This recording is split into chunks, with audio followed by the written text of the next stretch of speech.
Nakaka-challenge talaga ang mga ganitong types ng hair, lalong-lalo na kapag siya ay laging nagkukulay. So, panoorin nyo ang video na to hanggang sa dulo para marami kayong matutunan. Tara, samahan nyo ako. Let's go!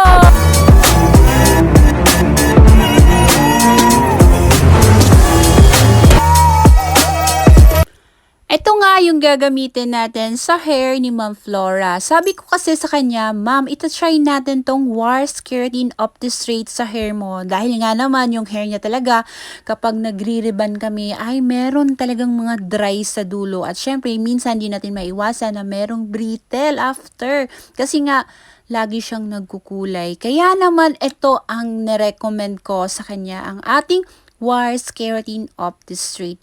So, before that ay nag-shampoo muna kami and then pinatuyo at nag-apply na nga tayo nitong Wars Keratin at ibababad natin ito ng 3 hours. So, actually, meron na nga tayong mga clients at maraming salamat nga pala sa ating mga clients na patuloy nagtitiwala sa ating serbisyo. And then, after natin nababad ng 3 hours, ay binanlawan natin ito. Wala tayong nilagay na shampoo or conditioner or treatment. Talagang tubig lang ang binanlaw natin at blow dry natin. Ang pinaka-technique dyan ay dapat marunong kayo mag-blow dry or step-by-step blower and sectioning. Para naman, pag nag-iron kayo ay hindi maganit, hindi masapnot. Dahil hindi yung gagawin ay masapnot at maganit i-iron. So, kailangan nyo talaga step-by-step blower, section by section. Gumamit kayo ng thermal brush. So, ayan, nag-iron na nga tayo dito sa hair ni Ma'am Flora. Actually, ang tagal ko na nga talagang client ito si Ma'am Flora since 2016. At alam nyo ba na handom og dumot jud nako siya ayuhon. Kay kini, istoryahan ta mo, actually, naa sila'y tindahan diri sa Obos Mercado, sa Bisaya na sa dati. Uy, noon sa naman ni si Jerisa.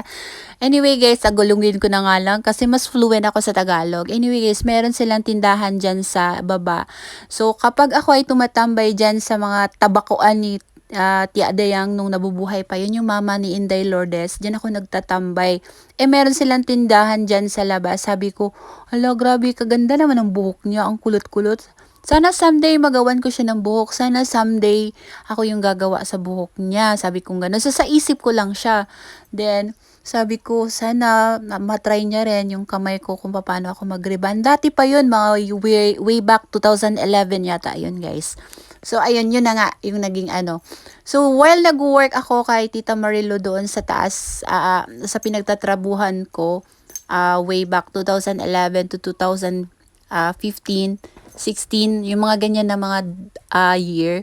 So, actually, sabi ko, someday, pag nakita ko si Ma'am Flora, ay aayusan ko talaga siya. Pero, na-realize niya, siguro, ewan ko lang, parang may nag-recommend sa kanya sa salon na, try mo si Jerisa mag-reban. Maganda siya mag-reban. So, yun nga, may salon na ako nang pumunta siya. Sabi ko, hala, nagulat ako. Sabi ko, hala, nagulat ako. Alam mo ba, ma'am, handom og dumot ka na ayuhan og buhok. Kay grabe ka kulot imong hair. So, mas-challenge jud ko sa imong hair. So, hindi ko na-expect na, since nag-start na ako mag-reban sa kanya, since 2016, 17, 18, hanggang sa naging 2025 na tayo. So, ako na talaga yung gumagawa ng buhok niya. At I'm so very thankful na ako yung umayos sa hair niya, guys. So, grabe, no? Yun talaga yung ano ko rin. Pero, ako na nga yung umaayos sa hair niya. So, putulin muna natin yung kwento natin. So, ayan, after natin ma-iron, so, grabe, 3 hours ako nag-iron dyan. Sobrang maninipis yung pag-iron ko sa kanya. And then, ayan, diretso na ako kulay. Hindi ako nag-shampoo. Talagang diretso, pinalamig ko lang siya.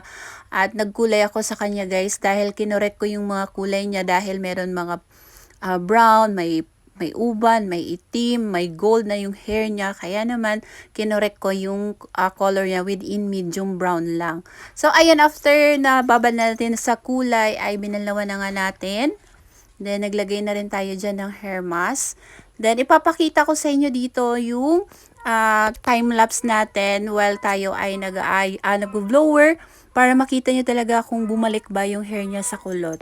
So, ayan. Yan na po yung after na natin na blower. Yan na po yung magiging resulta niya after niya maligo. So anyway, salamat nga pala kay Ma'am Flora dahil lubos talaga siya nagtitiwala sa mga kamay ko. At syempre sa lahat ng mga clients ko, maraming salamat sa inyo dahil lubos kayong naniniwala at nagtitiwala sa akin, although I am not perfect, meron din tayong mga back jobs. Syempre inaamin ko talaga yan dahil hindi naman talaga tayo perfect. So yan na po yung naging resulta ng ating ginawang hair sa kanya. At yung blue variant yung ginamit natin dyan. At talagang super legit talaga siya na maganda. At ayan, wala nga tayong nakitang brittle sa hair ni ma'am. Hindi man lang siya nasunog, hindi man lang siya nagbrittle. Dahil nga 'di ba grabe, every 2 months nagkukulay si ma'am. Dahil ayan, sabi ko ma'am, try natin talaga to yung keratin of the straight na blue variant para maiwasan na nga natin yung grabe mga patay-patay sa dulo na kanyang hair guys. So wala talaga akong nakita na brittle sa kanyang hair. So, napaka-perfect talaga nitong Quartz Keratin Opti Straight.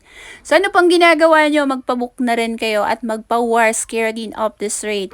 At syempre, ayan na po yung pinaka-final result. After natin ma-treatment, nilagyan na rin natin ng treatment yan, ng hair mask. Tapos, naglagay na rin ako ng Brazilian dyan after. And then, ayan, nilagyan natin ng hair serum para kumintab at maging shiny rin. So, ipapakita ko rin dito yung after wash niya or naligo na siya guys. At dito yung aming combo at chat. So, yan na po. Wala nga lang video pero as you could see, makikita nyo dyan na yan na po talaga yung naging resulta sa kanyang hair guys. So, I'm so happy rin naman talaga na maganda ang resulta. Okay, thank you for watching. Bye!